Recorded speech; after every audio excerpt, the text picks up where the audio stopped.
Hello student. आज हम लोग काइनेटिक थ्योरी ऑफ गैसेस के नए topics Graham's law of diffusion और इफ्यूजन्स को जानने की कोशिश करते हैं। तो जैसा कि वर्ड्स आता है डिफ्यूज़न और इफ्यूज़न, डिफ्यूजन्स और इफ्यूजन्स को समझने के लिए हमें ये देखना है कि डिफ्यूजन्स है क्या। इफ्यूजन्स और डिफ्यूजन्स में कोई मेजर डिफरेंस नहीं है, बोथ आर सेम। दोनों जगह पे हाई कंसंट्रेशन से लो कंसंट्रेशंस की तरफ मॉलिक्यूल्स मूव करते हैं। Okay, there is no big difference between the diffusion and effusion. In both the cases both are same in the terms of the physics.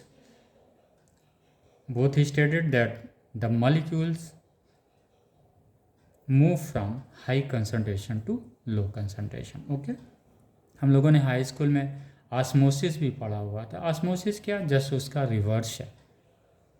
Molecules move from low concentration to high concentrations. Okay, that is called Graham's law of diffusions. ये क्या बोलते हैं, Graham's law of डिफ्यूजन्स में हम क्या देखते हैं, rate, किस रफ्तार से, किस रेट से जो है, सपोज कोई गैस है, उस गैस में हल्का सा हम लोगों ने एक ओरिफाइस किया हुआ है। ओरिफाइस का मतलब होता है पूरे वेसल्स में सिर्फ एक होल हो। जैसे टर्सोलिस थ्योरम हम लोगों ने पढ़ा हुआ था, जहाँ पे हम लोगों ने वेलोसिटी निकाला था। फ्लूइड मैकेनिक्स में वो चैप्टर था जिसमें एक वर्ड्स आया हुआ था ओरिफाइस या ओरिफिस भी इसको बोलते हैं। ओरिफिस में क्या होता है, जिस भी सिस्टम में सिर्फ एक होल होता है उसे हम ओरिफिस बोलते हैं। यहाँ पे हम लोग टिनी होल भी बोल सकते हैं, लेकिन टिनी होल क्या होता है, किसी भी बॉडी या सिस्टम में 2, 4, 10 हो सकते हैं। लेकिन अगर कहीं पे ओरिफाइस यूज किया गया और या उसी को ओरिफिस बोल लें तो इसका मतलब होगा कि सिर्फ सिंगल वन होल है। जैसे टर्सोलिस थ्योरम जब हम लोग प्रूव करेंगे आगे चल के, तो यहाँ पे वन होल ही आपको कंटेनर में मिलेगा। ओके, तो इसी तरह से डिफ्यूजन्स में भी क्या होता है, ये चीज़ें होती हैं कि गैस मॉलिक्यूल्स मूव करता है। जैसे कि क्या है डेफिनेशंस में, from low concentrations to high concentrations, यानी मॉलिक्यूल्स का ट्रांसफर्स होता है। हम कह सकते हैं एक गैस के मॉलिक्यूल्स के दूसरे गैस में ट्रांसफ़र होता है, इसी को हम लोग डिफ्यूजन्स कहते हैं। इसलिए इसको कहते हैं कि आई थिंक डिफ्यूजन्स का डेफिनेशंस क्लियर हो गया है। इसको अगर हम डिफाइन करना चाहें तो इस तरह से कर सकते हैं, transfer of a gas particles from region of high concentration to the another gas of low concentration is known as diffusion. अभी भी कन्फ्यूजन हो रहा है। देखिए यहाँ पे कंफ्यूज बिल्कुल ही नहीं होना है। सपोज एक वेसल्स के अंदर 3-4 गैसेस भरे हुए हैं, तो ये वेसल्स अपने आप में एक अकेला है, वहाँ पे कहीं डिफ्यूजन्स की स्टडी हम नहीं कर रहे हैं। डिफ्यूजन्स की स्टडी करने का एक ही कंडीशंस है कि एक गैस जो है वो दूसरे गैस में जाए, यानी एक जगह से दूसरी जगह वो जाए। यानी अगर किसी कंटेनर में 3 गैसेस हैं, ओके, क्लोरीन है, हाइड्रोजन है, ऑक्सीजन है, अब वो उस पर पूछे कि डिफ्यूजन्स इसकी स्टडी करनी, तो कैसे स्टडी करेंगे। उसका रेट ऑफ डिफ्यूजन स्टडी करने के लिए सिर्फ आपको एक ही चीज़ का, एक होल करना पड़ेगा, वो टिनी होल करना पड़ेगा। उस टिनी होल से फिर हम देखेंगे कि कितना फ्लो से लीकेज किसका अधिक हो रहा है। ओके, मतलब रेट ऑफ डिफ्यूजन्स का मतलब क्या हुआ, किस रेट से लीक कर रही है गैसेज, इसकी हम स्टडी, क्लोरीन किस रेट से कर रही है, ऑक्सीजन किस रेट से कर रहा है, हाइड्रोजन किस रेट से कर रहा है। यानी एक कंटेनर के अंदर जब हम होल करते हैं, उसी होल्स के माध्यम से डिफ्यूजन्स की स्टडी होती है। डिफ्यूजन्स ऐसा कुछ नहीं है कि हमने कहीं पे भी लिया एरिया, वॉल्यूम और हमने कैलकुलेट कर दिया, नहीं। फॉर द डिफ्यूजन्स पहला कंडीशंस क्या है, गैस को मूव करना चाहिए। गैस मॉलिक्यूल्स को मूव, बहुत अधिक तेज़ी से मूव करेगा तो फिर आप कहाँ पे इसकी स्टडी कर पाएंगे, राइट। तो डिफ्यूजन्स वर्ड्स के लिए हो गया। रेट ऑफ डिफ्यूजन्स, उस पर न्यूमेरिकल्स आते हैं और कॉम्पिटिटिव एग्ज़ाम में ऑब्जेक्टिव क्वेश्चंस पूछे जाते हैं। मैक्सिमम नीट जेई में यहाँ से इस पोर्शन से आते हैं सवाल। तो यहाँ पे जब डिफ्यूज़न हमने जान लिया कि डिफ्यूजन्स क्या है, ट्रांसफ़र मतलब transfer of molecules from one gas to another gas, या motions of the molecules from one gas to another gas. Okay, यानी जब एक मॉलिक्यूल्स गैस का दूसरे मॉलिक्यूल्स में मूव करके जाता है तो उसे हम क्या बोलते हैं, डिफ्यूजन से बोलते हैं। राइट, क्लियर हो गया। तो इसी को हम रेट ऑफ डिफ्यूजन, जैसे मैंने क्या बोला, सपोज ये है कोई कंटेनर है, उसमें गैस रखे हुए हैं, और उस गैस में अगर हमने यहाँ पे कोई होल कर दिया है तो यहाँ से गैसेस निकलेंगे उसकी तरफ, तो ये गैस किस स्पीड से निकलेगा, इसी को हम लोग रेट ऑफ डिफ्यूजन्स बोलते हैं।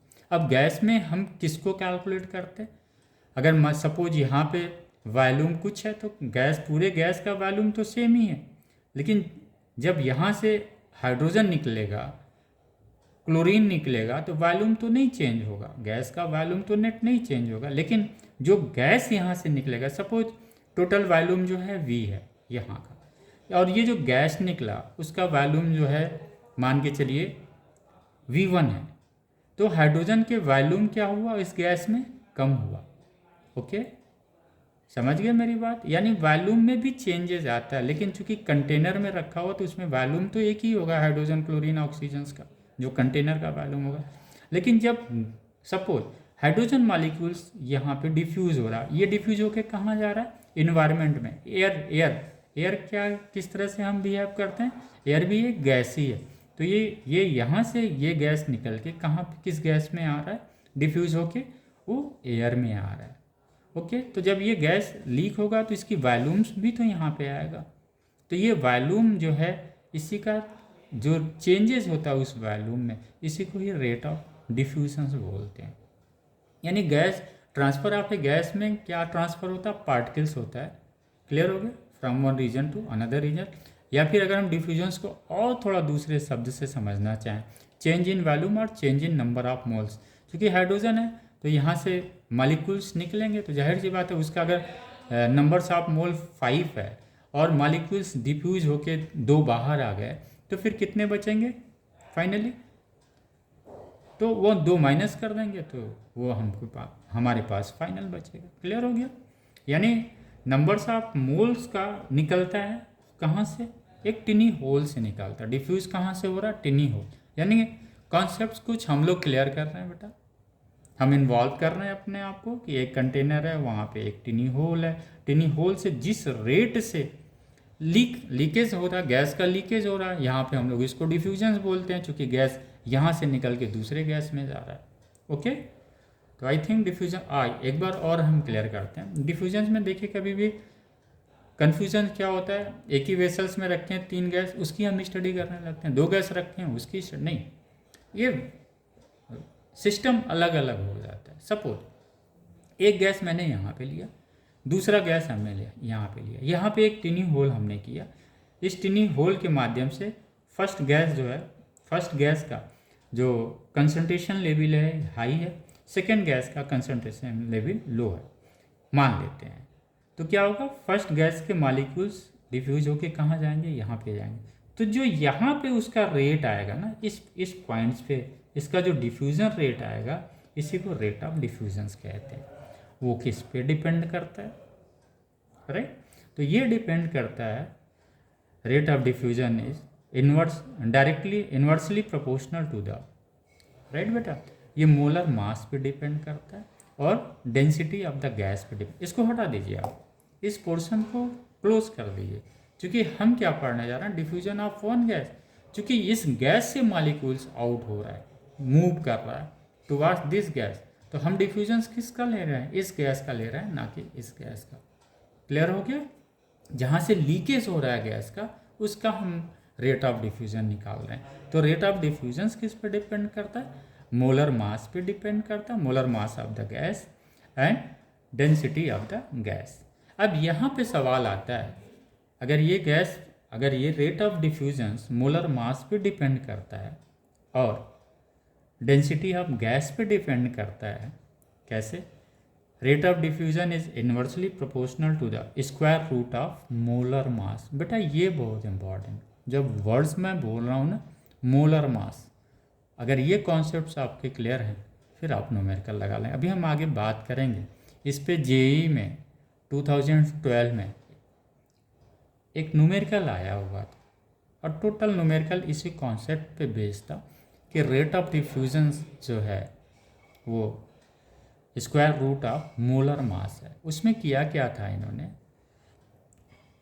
मॉलिक्यूलर वेट तो दिया हुआ था, लेकिन उस मॉलिक्यूल्स में दे दिया कि 2 मोल ऑफ हीलियम, क्या बोला उसने, 2 मोल ऑफ हीलियम, जिसका एटॉमिक मास दिया था इन्होंने 4। ओके, इधर आया फिर दे दिया इन्होंने एरोगॉन, इसका एटॉमिक मास 40। तो दो गैस मिक्स हैं, एक हल्का सा होल किया गया, तो यही पूछा गया रेट ऑफ डिफ्यूजन्स क्या हो सकता है। और यहाँ पे रेट ऑफ डिफ्यूजन्स जो है किससे रिलेटेड है, VRMS से, यानी root mean square velocity of gas molecules. किस स्पीड से गैस बाहर आ रहा है, इसी को VRMS बोलते हैं। अगर VRMS हमें पता है तभी तो हम इसको बता सकते हैं कि वो मूव कर रहा है, कितने स्पीड से मूव कर रहा है। तो ये VRMS root mean square velocity और रेट ऑफ डिफ्यूजन, ये inversely proportional to the, clear हो गया, अगेन रिपीट कर रहा हूँ मैं, inversely proportional to the square root of molar mass. ये बेटा फिर से मैं रिपीट कर रहा हूँ, मोलर मास। अगर यहाँ पे नंबर ऑफ मोल्स 2 दिया हुआ है सपोज, और ऑक्सीजन्स का जैसा कि जानते हैं हम लोग कि मॉलिक्यूलर वेट क्या है 32 ग्राम है, तो अगर 4 मोल दिया हुआ है और उसका मॉलिक्यूलर जो है वेट ऑक्सीजन का कितना 32, तो हम क्या करते हैं जनरली, गलती क्या कर देते हैं, टोटल मास निकाल लेते हैं बेटा। 32 को 4 से मल्टीप्लाई करके हम लोग टोटल मास यहाँ पे उठा के रख देते हैं, वहीं हम लोग गलती करते हैं। मोलर मास का मतलब हुआ बेटा मास of 1 mole. Molar mass means mass of 1 mole molecules. Now concept clear, confusion नहीं होना चाहिए। अगर सपोज 4 मोल ऑक्सीजन दिया हुआ है, आपने पता चला यहाँ पे रख दिया 4 गुणे 2, 4 मल्टीप्लाई बाई 2 8 रख दिया, तब वो रेट ऑफ डिफ्यूजन क्या आएगा आपका, गलत आ जाएगा। यही 2012 का सिमिलर सवाल है, वहाँ पे रेट ऑफ डिफ्यूजन की जगह रूट मीन स्क्वायर वेलोसिटी पूछ लिया था। ओके, अभी हम लोग डिस्कस करेंगे फर्दर, हम लोग डिस्कस करेंगे the density of the gas, तब जाके इसके न्यूमेरिकल्स आपको लगेंगे। तो बेटा फर्स्ट गैस से सेकंड गैस में वो क्लियर आया समझ में। यहाँ पे स्पीड क्या है मॉलिक्यूल, जैसे गैस मॉलिक्यूल्स की जब हम लोग स्पीड की बात करते हैं तो किस स्पीड की हम लोग बात करते हैं, root mean square speed of या root mean square velocity of the molecules, clear. तो यहाँ से जो मॉलिक्यूल जैसे सपोज परफ्यूम है, परफ्यूम में एक होल है, आप पुश करते हैं उस होल से परफ्यूम निकलता है, और वो परफ्यूम क्या होता है, हाई कंसंट्रेशन पे होने की वजह से एयर्स का concentration compare to the perfume क्या रहता है, परफ्यूम के अंदर जो गैसेज है क्या रहता है, लो रहता है। तो हाई कंसंट्रेशन से लो कंसंट्रेशन की तरफ क्या होता है, ये जो गैसियस मॉलिक्यूल हैं जो परफ्यूम के अंदर वो क्या करते हैं, स्प्रेड आउट करते हैं। तो आप देखेंगे पूरे रूम में जो है स्मेल्स आने लगती है वो, this is just because of the diffusions. किसका डिफ्यूजन्स हो रहा है बेटा, जो गैस परफ्यूम के अंदर भरी हुई उसका डिफ्यूजन्स हो रहा है। क्लियर हुआ? ओके बेटा, अब देखिए ये जो ट्रांसफ़र होता है मॉलिक्यूल्स का 1 गैस से 2 सेकेंड गैस की तरफ, उसमें क्लियर हो गया एक चीज़, इंपॉर्टेंट चीज़ क्या है, टिनी होल होना चाहिए। जैसे अभी बहुत बड़ा कंटेनर है, उसमें कंटेनर बहुत बिग साइज़ का है और उसमें गैस रखा हुआ, आपने कंटेनर का जो ऊपर का पोर्शन इसको आपने ओपन किया तो गैस क्या होगा, एक ही बैग बहुत स्पीड से बाहर जाएगी। वो स्टडी हम रेट ऑफ डिफ्यूजन में नहीं कर पाएंगे। ओके, इसलिए टिनी होल लेते हैं, छोटा सा टिनी होल से ही हम लोग करते हैं। अब देखिए ये गैस है, ये टिनी होल है, ये क्या है हमारा एटमॉस्फेयर है जहाँ पे एयर मॉलिक्यूल्स होंगे। ये क्या है, गैस की तरह, air molecules is also be have just like a gas. तो अभी ये टिनी होल हमने किया, तो जब यहाँ से किस स्पीड से गैस जा रहा है इसकी हम स्टडी कर रहे हैं। जनरली हम बच्चे कंफ्यूज हो जाते हैं, एटमॉस्फेयर है, एयर को भी कंसीडर मत, फॉरगेट इट, सेकेंड को आप देखो ही नहीं, आप फर्स्ट को देखो। गैस मॉलिक्यूल्स कहाँ से किस गैस में जा रहा है, किस जिसमें जा रहा है इसको देखने की ज़रूरत नहीं है, जहाँ से जा रहा है उसे देखने की ज़रूरत है। ओके, आगे बढ़ें। तो रेट ऑफ डिफ्यूजन्स भी बहुत क्लियर है। रेट ऑफ डिफ्यूजन्स में किसका डिफ्यूजन्स होता है? नंबर्स ऑफ पार्टिकल्स का होता है। पार्टिकल्स में भी मॉलिक्यूल्स और एटम्स। यहाँ से क्या चीज़ डिफ्यूज हो रहा है? वन गैस से क्या डिफ्यूज हो रहा है? मॉलिक्यूल्स और पार्टिकल्स। ओके, किस रेट से मॉलिक्यूल्स या पार्टिकल रिलीज हो रहा है, डिफ्यूज हो रहा है, उसी रेट की स्टडी हम करेंगे बेटा। ये हमारा आ गया, रेट ऑफ डिफ्यूजन आ गया। इसको अगर हम डिफाइन करना चाहें बहुत सिंपल है। The transfer of a gas particles में भी मॉलिक्यूल्स और में भी atom into the another gas in per unit time is called rate of diffusion, or we can say simply rate of change in gas particles with respect to time is known as rate of diffusion। ये भी हम इस तरह से भी derive कर सकते हैं, यानी पार्टिकल्स का जो डिफ्यूजन्स होता है उसको हमें देखना रहता है। सपोज एक गैस है, कंटेनर्स में हमने ले लिया, this one is oxygen suppose we have taken, और हमें rate of diffusion whole must be there. जब भी डिफ्यूजन्स की बात है मेरे दिमाग के अंदर होल चलना चाहिए, एक टिनी होल है, ये ऑक्सीजन है सपोज। अब इस ऑक्सीजन का जो इनिशियल नंबर ऑफ पार्टिकल्स हम मान लें, इनिशियल नंबर ऑफ पार्टिकल में भी मॉलिक्यूल्स सपोज हम मानते हैं, initial number of molecules this है Ni है, final number of molecules gas particles का क्या है Nf है। तो चेंज कितना हुआ बेटा? ये तो इनिशियल उसका आ गया Ni, फाइनल आप देख रहे हैं तो Nf आ गया वो। भाई यहाँ से जब बेटा मॉलिक्यूल्स निकले हैं तो जाहिर सी बात हो, ओबियस है यहाँ पे मॉलिक्यूल्स कम हुए होंगे, तो यहाँ का इनिशियल मॉलिक्यूल्स क्या है Ni है। इस ऑक्सीजन का final molecules diffuse at dt time पे, dt टाइम पे कितना डिफ्यूज होने के बाद क्या बचा हुआ मॉलिक्यूल्स, इसको लिख लेते हैं final number of gas particle after time dt। अब उस में चेंज जो आया है NiNF में कितना चेंज हुआ? ये इनिशियली Ni था, फाइनली NF हो गया, तो जो ये मॉलिक्यूल्स कम हुआ है वही मॉलिक्यूल्स तो बेटा चेंज इन पार्टिकल्स आएगा। तो हम we can write it dN equal to NF minus Ni। ये d टाइम पे इतना पार्टिकल्स में चेंजेज आए, इसको dt से हम डिवाइड कर देंगे तो रेट ऑफ डिफ्यूजन्स निकल जाता है। ओके, तो rate of diffusion now it is clear. The rate of change of particles with respect to time, the rate of change of particles of a gas with respect to time dt is known as rate of diffusion। Clear?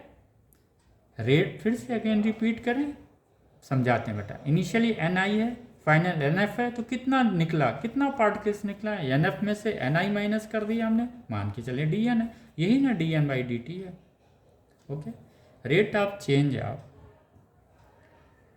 Particles with respect to time is known as diffusions. तो gas का ये definition है, clear हो गया। हम volume पे भी कभी कभी ले लेते हैं बेटा, मान लीजिए O2 है, उसका वॉल्यूम V है, फाइनल वॉल्यूम भी उसका V ही होगा। तो ये इनिशियल वॉल्यूम अगर हमने मान के चला ये Vi है, इसमें कुछ मॉलिक्यूल्स होंगे, लेकिन जब ये बाहर आएगा तो उस मॉलिक्यूल्स के भी तो वॉल्यूम होंगे बेटा, होंगे कि नहीं होंगे? बिल्कुल होंगे। जब यहाँ से मॉलिक्यूल्स बाहर आया तो इसका कंसंट्रेशंस क्या होगा? जब मॉलिक्यूल्स, नंबर्स ऑफ मॉलिक्यूल्स यहाँ से बाहर आएंगे तो इसके भी कंसंट्रेशंस तो कम होंगे। यानी मान लीजिए अगर इसका इनिशियल वॉल्यूम Vi है और उसमें से dV जो है, dV वॉल्यूम ऑफ गैस बाहर आया है, क्या आया? dV volume of a gas बाहर आया। ये हमको कैसे वॉल्यूम पता चलेगा? ऑक्सीजन का वॉल्यूम तो इस कंटेनर में V है, dt टाइम के बाद भी V ही होगा, लेकिन एक्चुअली है क्या? इसका जो है, जब गैस इससे ऑक्सीजन से बाहर आ रहा है, सपोज यहाँ पे छोटे किसी कंटेनर पे आ गया, तो ये वॉल्यूम भी तो गैस का होगा जो बाहर आ रहा है। तो कभी कभी इसको वॉल्यूम के टर्म्स में भी हम लोग लिख लेते हैं। ओके, तो क्लियर हो गया। हमें सिर्फ यहाँ पे ध्यान देना है, transfer number of particles in second gas in which it diffuse. Clear हो गया। कंक्लूड करते हैं हम लोग, जो जहाँ से गैस डिफ्यूज हो रहा है, फर्स्ट गैस जो हायर कंसंट्रेशंस पे है, उसी का हम रेट ऑफ डिफ्यूज़न निकालते हैं। क्लियर? लो कंसंट्रेशन जहाँ पे पार्टिकल्स जा रहा है उसके डिफ्यूजन्स की हम बात ही नहीं कर रहे हैं। कॉन्सेप्ट क्लियर हो गया? न्यूमेरिकल का अप्रोच बेटा ऐसे ही होगा, एक एक चीज़ के डिफ्यूजन वर्ड आ गया कहाँ से, हाई कंसंट्रेशंस को हम पकड़ेंगे, वहाँ पे रेट ऑफ डिफ्यूजन्स लेंगे। नंबर ऑफ पार्टिकल्स देगा तो नंबर ऑफ पार्टिकल्स को किस रेट से चेंज हो रहा हम इससे निकाल लेंगे dN/dt या dN/dt से। ओके बेटा, आइए rate of diffusion is nothing dN/dt। D कभी कभी वॉल्यूम के माध्यम से लिख देते हैं, लेकिन ऐसा ये करेक्ट भी है। तो rate of change of molecules with respect to time is known as rate of diffusion. अब ये रेट ऑफ डिफ्यूजन्स का बेटा जो इम्पॉर्टेंट है, ये पोर्शन बहुत इम्पॉर्टेंट। रेट ऑफ डिफ्यूजन्स है क्या? रेट ऑफ डिफ्यूजन्स जो है बेटा ये रूट मीन स्क्वायर के डायरेक्टली प्रोपोर्शनल होता है, इसलिए हमने यहाँ पे एक कांस्टेंट लगा दिया के। इस के को हम लोग बेटा डिफ्यूजन्स कांस्टेंट बोलते हैं। Okay, diffusion constant. क्लियर हुआ? It means rate of diffusion is directly proportional to the root mean square velocity of the gas molecules. Clear हो गया? तो रेट ऑफ डिफ्यूजन्स को हम इस तरह से भी लिख सकते हैं, root mean square velocity of a gas particles multiply by constant. This constant is known as the diffusion constant. Okay, आइए फिर हम लोगों का ये आ गया प्रेशर ऑफ द गैस, जिसको हम लोगों ने प्रूव किया। और मैंने बार बार बोला है बेटा, इस ऑलरेडी लोडेड है वीडियो, आप इसको प्रूव करें, 3-4 बार प्रूव करेंगे ना तो आपका जो काइनेटिक थ्योरी ऑफ गैसेस का कॉन्सेप्ट है या न्यूमेरिकल है, वो दोनों बड़े आराम से हैंडल होंगे। ओके, इसको फिर से आप लोग बुक्स, जो भी बुक्स पढ़ते हैं उससे प्रूव करिए। इसे प्रूव करेंगे तभी ये VRMS, एवरेज वेलोसिटी, ये सब टोटल क्लियर होता चला जाएगा। P = 1/3 m/v v square. ये v स्क्वायर क्या है? एवरेज जो है वेलोसिटी है किसका? गैस मॉलिक्यूल्स का। ओके, चलते हैं हम आगे। फिर VRMS क्या है? VRMS root mean square. Root mean मतलब एवरेज ही होता है ना बेटा, तो जो इसका एवरेज का स्क्वायर है उसको रूट लगा दिया तो मुझे क्या मिल गया? Root mean square. डेंसिटी क्या होती है? Rho equal to mass upon volume. Clear हो गया? एवरेज का ये हम लोगों ने यहाँ से निकाल लिया, एवरेज का ये आया 3p v स्क्वायर। एवरेज क्या आया? 3p अपन रो मीन्स डेंसिटी। अगर हम इसका एवरेज को अंडर रूट कर दें बेटा यहीं पे, तो ये अंडर रूट अगर हम यहाँ पे करते हैं बेटा, सपोज अगर हमने इसको यहाँ अंडर रूट कर दिया इस साइड में, तो हमने इसको भी अंडर रूट कर दिया, कोई चेंजेस आया? कोई चेंजेस नहीं आया। और यही तो VRMS है, यही तो VRMS है बेटा, जिसको हम लोग जानने की कोशिश कर रहे थे। तभी तो हम लोगों ने बोला कि VRMS क्या है, इसकी वैल्यू क्या आ जाएगी? 3p। p means pressure of the gas, rho is the density of the gas. या फिर अगर हम इसको वॉल्यूम के फॉर्म में लिखना चाहें, डेंसिटी क्या होता है? मास अपन वॉल्यूम। मास अपन, अभी हम लोग इसके डेंसिटी के बारे में बेटा क्लियर करेंगे, पूरा कॉन्सेप्ट ही गैस डेंसिटी के बारे में क्लियर कर देंगे, ताकि ये डेंसिटी में आपको कहीं कंफ्यूजन नहीं हो। 3 यहाँ पे हम लोगों ने निकाल दिया mv, मास अपन वॉल्यूम ऊपर चला गया, 3pv हो गया।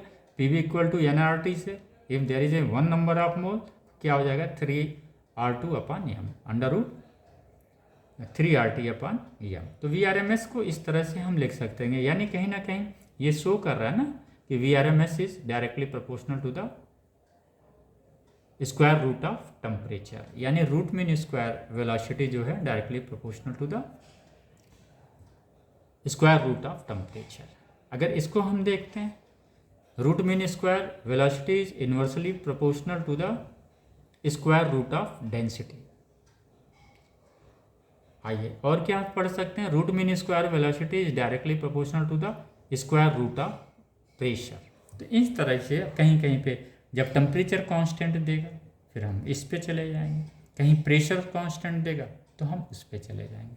ओके, ये प्रोपोर्शनलिटी तभी मानी जाएगी। अब जैसे इसको हम पढ़ते हैं तो एट कांस्टेंट प्रेशर हम बोलेंगे, at constant pressure the root mean square velocity is inversely proportional to the square root of density. आइए यहाँ पे हम लोग पढ़ते हैं अगर इस रिलेशंस को हम लोग टच करें बेटा, तो यहाँ पे टेम्परेचर, अगर टेम्परेचर कांस्टेंट है तब ये मोलर मास के, देन फिर क्या होगा, this M is the molar mass बेटा। Okay, then V R M S को हम क्या पढ़ेंगे, V R M S is inversely proportional to the square root of molar mass. ये बेटा बहुत काम आएगा, ये M, this is a molar mass, this is, clear हो गया। उस पर न्यूमेरिकल आते हैं, ऑब्जेक्टिव क्वेश्चंस आते हैं, नीट जेई में तो बहुत सारे आते हैं, क्लियर हो गया बेटा। हेंसफोर्थ अगर हम लोग इसको इधर लाते हैं, V R M S multiply by square root of density, ये क्या है, सेम चीज़ है, क्योंकि हम लोगों ने पढ़ा था rate of diffusion is directly proportional to the root mean square velocity of the molecules. इसको हम यहाँ पे हटाएंगे तो यहाँ क्या लिख देंगे, कांस्टेंट लिख देंगे। ओके, क्लियर हो गया। Rate of diffusion of a gas is inversely proportional square root of density and also inversely proportional to the square root of molar mass. ये मोलर मास का बेटा कॉन्सेप्ट क्लियर होना चाहिए। ओके, अब हम आगे बढ़ते हैं। रेट ऑफ डिफ्यूजन्स को हम लोग फिर जानने की कोशिश करते हैं। इसका मैंने शॉर्ट वीडियो भी डाला हुआ था, लेकिन शॉर्ट वीडियो में कॉन्सेप्ट्स नहीं होता है, शॉर्ट वीडियो फिजिक्स में कुछ है ही नहीं है। ओके बेटा, तो रेट ऑफ डिफ्यूजन हम लोगों का क्लियर हो गया। यहाँ पे कांस्टेंट हटा के मैंने के रख दिया हम लोगों ने, और के क्या है, ये क्या है, डिफ्यूजन्स कांस्टेंट है, this one. Okay, 1 square root of density, this one, this I. अगर हम यहाँ पे ऑक्सीजन्स लेते हैं बेटा और यहाँ पे क्लोरीन लेते हैं, तो ये कितना है, इसका जो है मॉलिक्यूलर वेट क्या है बेटा, कम है। क्लोरीन का मॉलिक्यूलर वेट क्या है, अधिक है। मॉलिक्यूलर मास क्या है, क्लोरीन का अधिक है, ऑक्सीजन का कम है। तो जब क्लोरीन का मॉलिक्यूलर मास अधिक है कंपेयर टू द ऑक्सीजन, तो डेंसिटी भी क्लोरीन का क्या होगा बेटा, अधिक होगा। तो अगर जब डेंसिटी अधिक होगा तो रेट ऑफ डिफ्यूजन्स क्या होगा बेटा, कम होगा।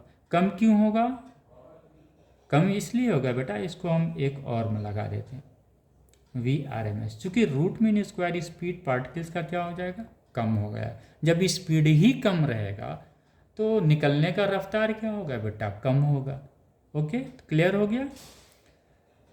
फिर से रिपीट कर दें, डेंसिटी है बेटा ये, और ये R is also directly proportional to the root mean square velocity of the gas particles.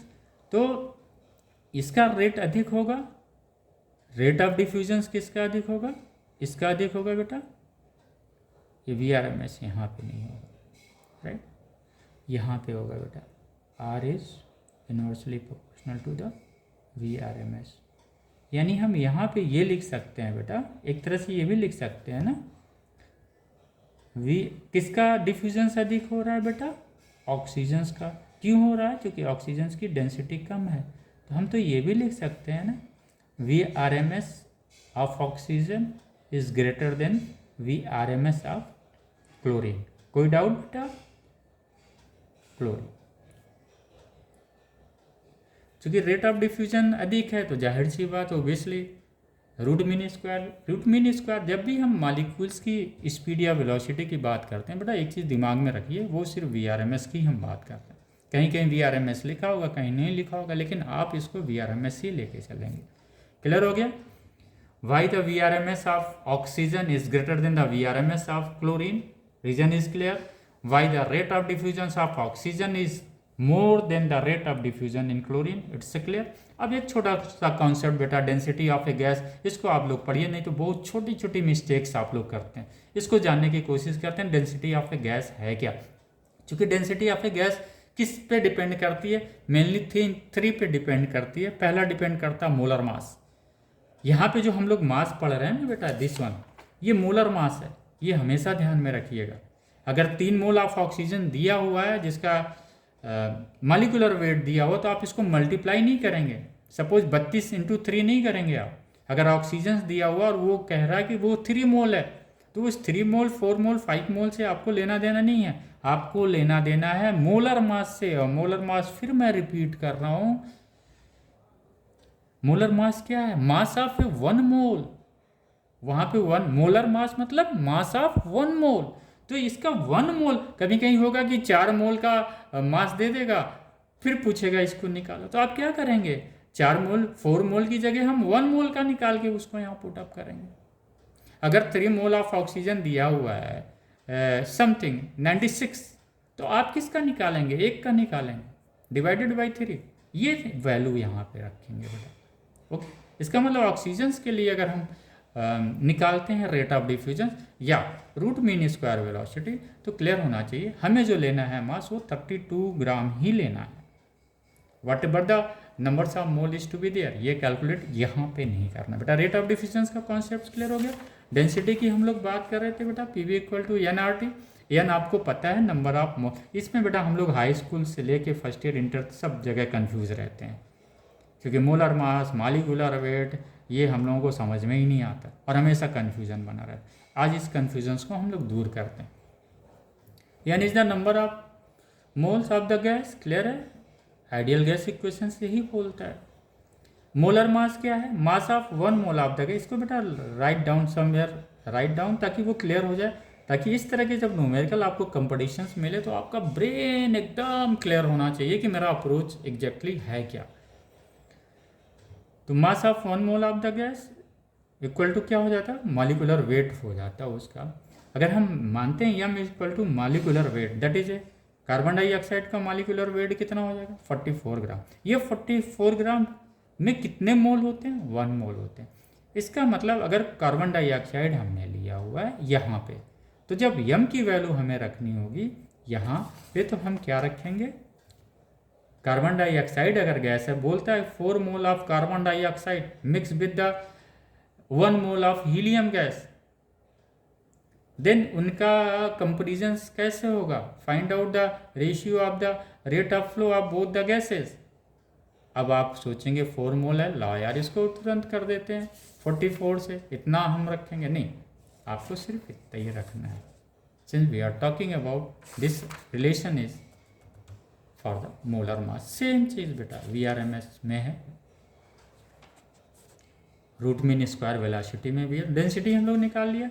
मान लिया सपोज किसी गैस का मास जो है 1 kg दिया हुआ, 1 kg दिया हुआ, पूछेगा क्या रिलेशन है, तो 1 kg अगर दिया हो तो हमको तो ये तो पता है उसमें कि 1 मोल में कितना है, 44 ग्राम कार्बन डाइऑक्साइड है, तो 500 ग्राम में कितना कार्बन डाइऑक्साइड होगा, उससे डिवाइड कर देंगे, यही नंबर्स ऑफ मोल मिल जाएगा। क्लियर हो गया बेटा, total mass divided by molecular weight. Okay, rho का कॉन्सेप्ट क्लियर है। रो मतलब सिंपल हम लोग पढ़ते चले आ रहे हैं, मास इनटू डेंसिटी।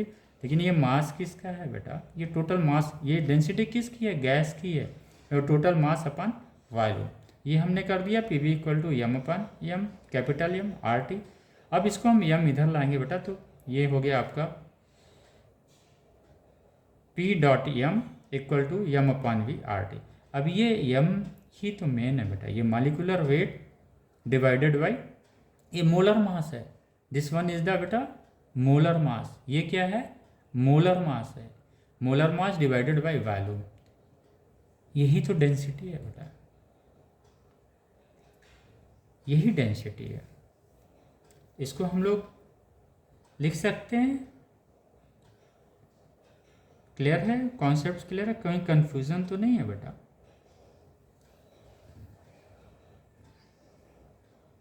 ओके, फिर यहाँ पे हम क्या लिख दिया, डेंसिटी हम लोगों ने लिख दिया rho, this one is equal to P dot m upon RT। अब यहाँ से आप डेंसिटीज के कैरेक्टर को ज़्यादा बेहतर समझ सकते हैं। इसका मतलब R तो कांस्टेंट है, density of a gas depend on what, pressure of the gas, density of gas also depend on to the molar mass. ये क्या है बेटा, मोलर मास। ये m क्या है, टोटल मास है, ये m क्या है, टोटल मास है, total mass of a gas है, और ये टोटल वॉल्यूम है। m क्या है, मोलर मास है। ओके, मोलर मास या मॉलिक्यूलर वेट हम कह सकते हैं। कॉन्सेप्ट क्लियर हुआ। तो density of the gas also depend on to the molar mass of the gas, density of the gas also depend on to the temperature of the gas. It means 3 factors पे depend करता है। पहला है density of the gas depend on to the pressure of the gas. Second है on to the molar mass. Third है temperature of the gas. तो density का concept बेटा क्लियर हो गया, क्योंकि न्यूमेरिकल तभी हिलेंगे, ये तभी हिलेगा जब हमारे बेसिक्स क्लियर हो जाएंगे। और एक चीज़ हम लोगों ने ज़रूर कंक्लूड किया है, दिस वन, इसे हमें कंक्लूड किया है कि ये M is the molar mass and rate of diffusion is nothing but it is directly proportional to the root mean square. मैं फिर से कहूँगा बेटा, इसको जो प्रेशर्स का है P = 1/3 m/v v स्क्वायर, इसको आप लोग ज़रूर प्रूव करें। अगर ये आपका कॉन्सेप्ट क्लियर हो गया तो मैं आपसे कह रहा हूँ काइनेटिक थ्योरी ऑफ गैसेस का जो सब्जेक्टिव नॉलेज है वो आपका क्लियर हो जाएगा। न्यूमेरिकल फिर ऐसे ही लगते चले जाए, न्यूमेरिकल बहुत अच्छे न्यूमेरिकल्स वहाँ से बनते हैं। आइए थोड़ा सा हम लोग और देखते हैं। ये क्लियर हो गया बेटा, डेंसिटी क्लियर हो गया। न्यूमेरिकल कैसे आते हैं? न्यूमेरिकल बहुत बड़े नहीं आते हैं। ओके, अब देखिए बेटा, एक न्यूमेरिकल मैं आपको बता रहा हूँ, आप लोग लगाइएगा सिंपल इसी तरह से। जेई 2012 में आया था। A mixture of 2 moles of helium gas जिसका atomic mass 4 atomic mass unit है and 1 mole of oxygen gas atomic mass unit है 40 एटॉमिक मास यूनिट। ग्राम में भी देता है, एएमयू में भी देता है। एएमयू को बोलते हैं atomic mass unit. Is kept at, इसने बताया ये दोनों गैस एक ही टेम्परेचर पे रखे हैं। कॉन्सेप्ट हमारा क्लियर हो गया। The ratio of the RMS, या यही इसी को पूछ सकता है, द रेट ऑफ डिफ्यूजन पूछ सकता है। लेकिन चूंकि एक ही कंटेनर में मिक्सर है तो यहाँ पे डिफ्यूजन्स नहीं होगा। डिफ्यूजन्स तभी होगा जब वो होल टिनी होल खोलेंगे। तो वी आर एम एस हम लोगों को क्लियर हो गया था। V R M S is inversely proportional to the square root of molar mass. अब यहाँ पे 2 मोल दिया, हम गलती क्या करते हैं बच्चों कि हम इसको जब यम निकालना होता है, जैसे हम लोगों ने क्या पढ़ा था बेटा, सॉरी, ये हम लोगों ने पढ़ा था V R M S is inversely proportional to the square root of mass, इसको बोलते थे, लेकिन है क्या वो? Molar mass. तो हम बेटा ये 2 मोल्स को क्या कर देते, 4 से हम मल्टीप्लाई कर देंगे। हमको लगेगा ये तो 8 है, 4 × 2 8 है, यानी हीलियम कितना है? 8 AMU है। यहीं पे हम गलती कर जाते हैं, जबकि ये होना चाहिए हमारा 4। तो अगर हम 40 को, और इसका VRMS कितना है बेटा? VRMS, अगर VRMS हम लेते हैं बेटा तो इसका ले लिया हमने, हीलियम का ले लिया, राइट। ये इन्वर्सली प्रोपोर्शनल टू कितना हो गया? ये बेटा कितना आया हीलियम का? This one. ओके, VRMS किसका ले रहे हैं हम लोग? आर्गॉन का, ऑक्सीजन नहीं, आर्गॉन मान लेते हैं। This one is the argon, ताकि उसका एटॉमिक मास टैली करे। Okay, inversely proportional to the this one. Okay बेटा, अब हम इसको कर देते हैं VRMS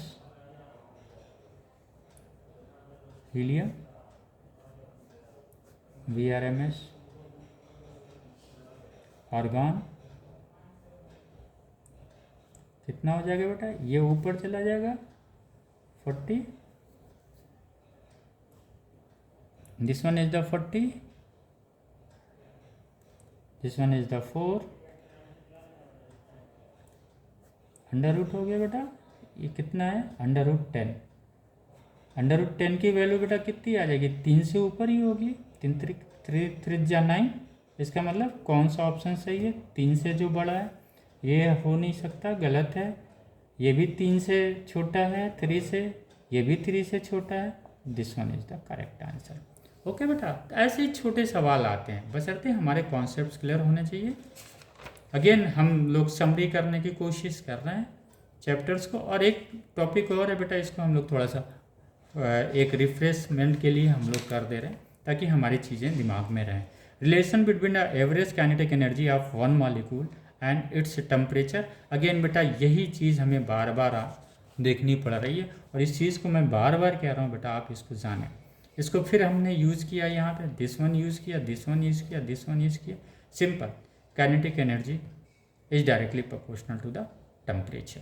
तो ये इसके रिलेशंस हैं, काइनेटिक एनर्जी एंड टेम्परेचर्स के बीच के रिलेशंस हैं, जहाँ पे R इक्वल टू ये Na क्या है बेटा, अवोगाद्रोस नंबर है, K क्या है, बोल्ट्जमैन कांस्टेंट है। तो इससे भी न्यूमेरिकल्स आते हैं।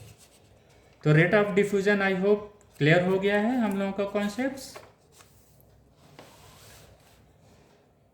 इस पर न्यूमेरिकल्स हम लोग लगाएंगे। देखिए बेटा क्या है, अभी हम सिर्फ mind entire focus is to summary the theoretical part. After that definitely we will go for the questions, और अच्छे अच्छे क्वेश्चन हम लोग इसी काइनेटिक थ्योरी ऑफ गैसेस के करीब 25-30 क्वेश्चन हम लोग फर्दर फिर क्लास किया जाएगा। तो ये 25-30 question kinetic theory of gases से आपको मिलेंगे, अभी लगाने के लिए मिलेंगे, इसको समझा जाएगा, और जो हम लोगों ने स्टडी किया उसका अप्लीकेशन सही हो वो हम लोगों को देखना है। तो रेट ऑफ डिफ्यूजन्स का बेटा अगेन क्लियर हो गया पूरा। रेट ऑफ डिफ्यूजन क्या, किस पे, दो चीज़ें मुझे देखना है। Rate of diffusion is inversely proportional to the square root of molar mass, also inversely proportional to the square root of density of the gas। और रेट ऑफ डिफ्यूजन क्या होता है, directly proportional to the root mean square velocity of the gas. तो ये हमारी summary हो गई है ग्राहम्स लॉ ऑफ डिफ्यूजन्स का। Thank you student.